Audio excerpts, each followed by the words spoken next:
Good Friday morning to you. May 23rd, 2025.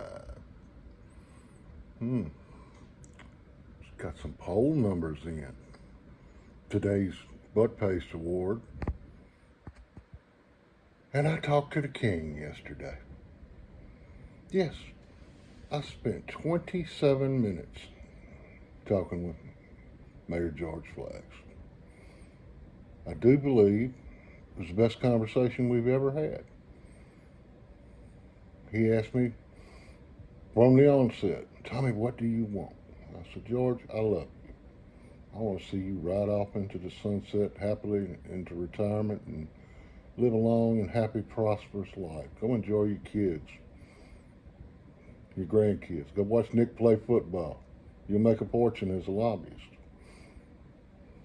And I said, but I'll make you a list. As I say, it's probably the greatest conversation we've ever had. Because as I've said before, it was very hard for me to go against George. Our families have been friends since we were kids. Or he was a young man and I was a kid. His brother Reggie and I worked together years ago at McRae's. My mother later hired him at the bank.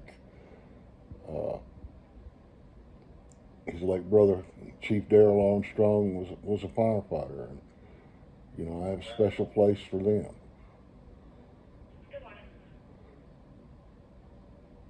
But just like eating ice cream, you can't get tired of it.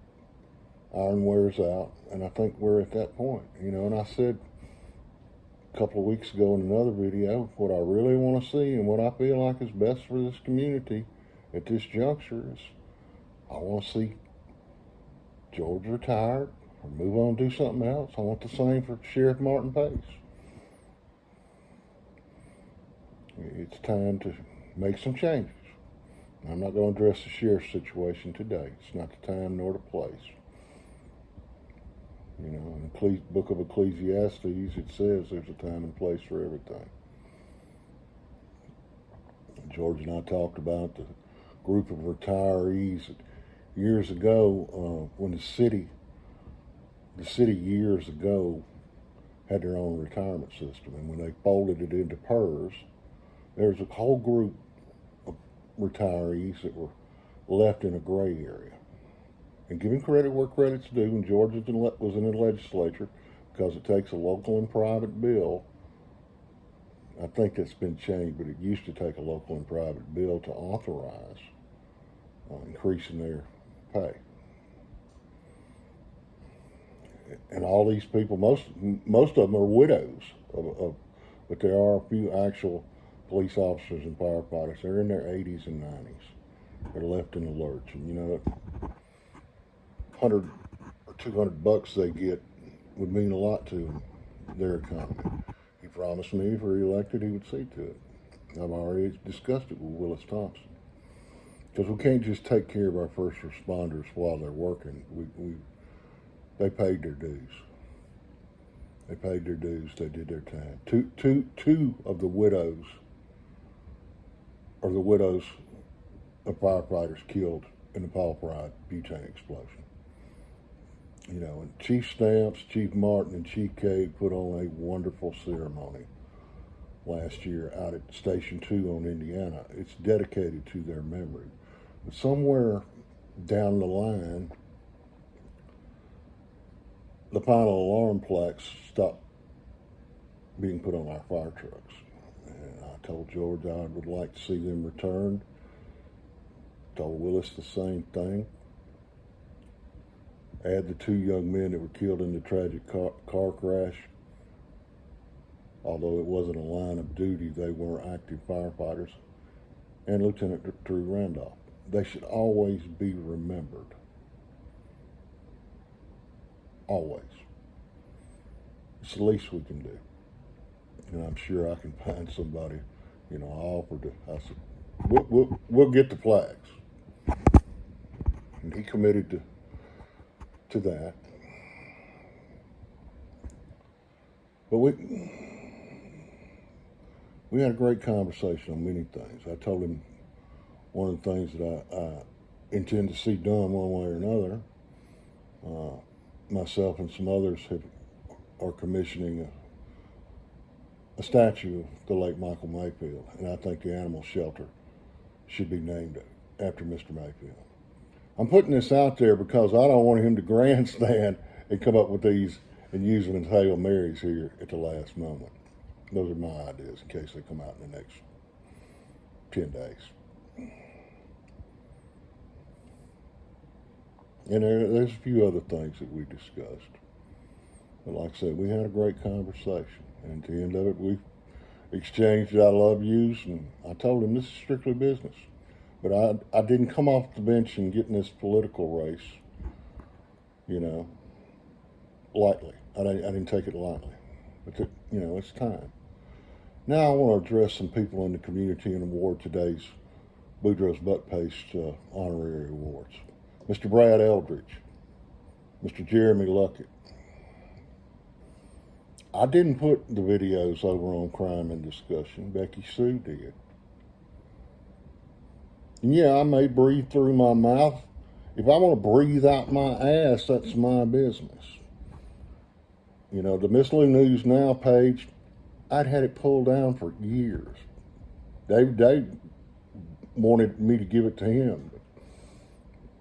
That's the original WBBG News. And I can assure you, unless something really major happens after this election, it'll disappear again. It's two clicks. Visual aid time. You don't want to watch. Here's a TV remote. You got a phone.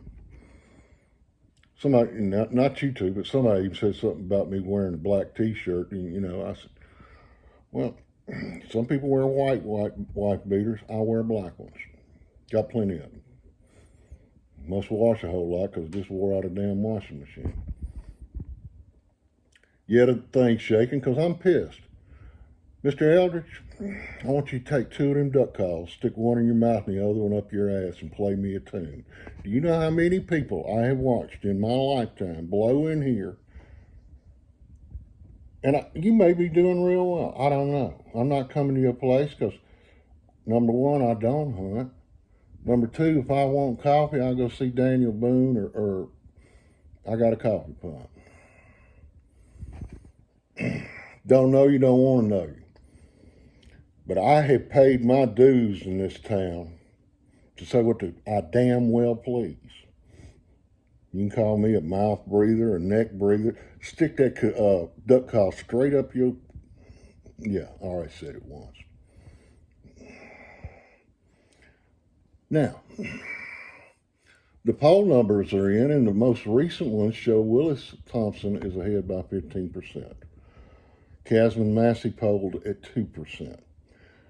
Corey Seal over on Crime and Discussion said that about the vote split. Well, any vote against George is vote splitting. Casman Massey does not have a logical path to win. Given what statistics, and I haven't counted how many voters are on this voter roll, nor broken out the demographics. And I could be wrong. Polls are wrong. Yard signs don't vote. I hope we see the biggest turnout in the history of Vicksburg. Because a quarter of the people on the voter rolls have decided the last several elections. But this is the most crucial election in the history of the city of Vicksburg. I hope they're busy all day. I encourage y'all once again, you got through next Saturday to get up to the city clerk's office. It's inside the city hall on the second floor, or call up there and give them your information, and they'll mail you a ballot. You know what pained me more than anything? My daughter was home last week. She just graduated from University of Southern Mississippi. She's going on to work on her master's degree at Ole Miss. She rode around downtown, went all over the usual places, Levee Street, and, went to see Miss Mary at Levy Street Marketplace. She came in and she sat down. She said, "Dad, Vicksburg looks desolate and it's in despair." She has no intention of coming back here to live. She'll come back to see me if I stay here, and her mother. That's painful to me. You know, I left here a few times for business reasons, but I always came back. This was always home. But I remember something now that my dear old daddy told me when he started telling me this when he was about my age. He said, "I feel like a stranger in my own hometown." I have that feeling. The only reason I speak out, I still love Vicksburg. Still love it. And if I want to get on my YouTube channel or my TikTok and say what the F ever, it's my business. One final thought. I brought up the animal shelter earlier. A lot of you in the community are upset about how much George spent on that, or the city spent on that, because it takes 2 votes up there to do anything. Well, a lot of it came about because we hired a man who's advised and done the architectural work all over the country to design the shelter. And then George kept going behind him, issuing change orders that the Fordyces had to follow. They were the contractor, but you know how it is. You decide you want to do a change, it costs, and it costs some more.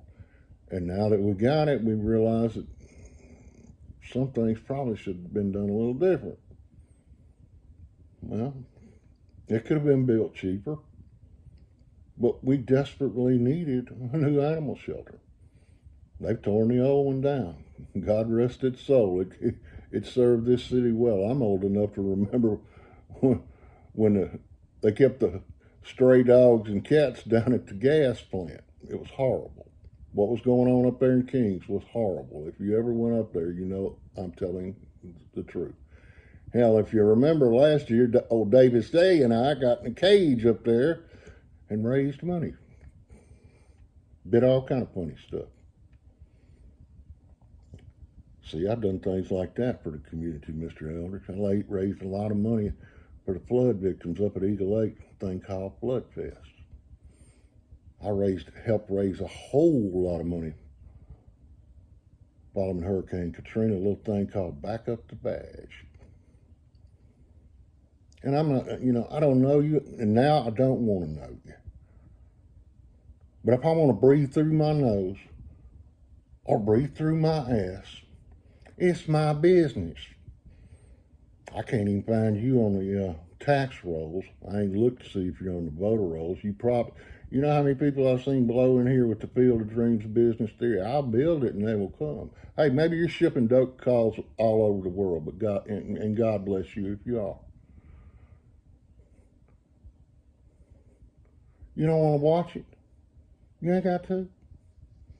You ain't got to. But keep putting my name in your mouth.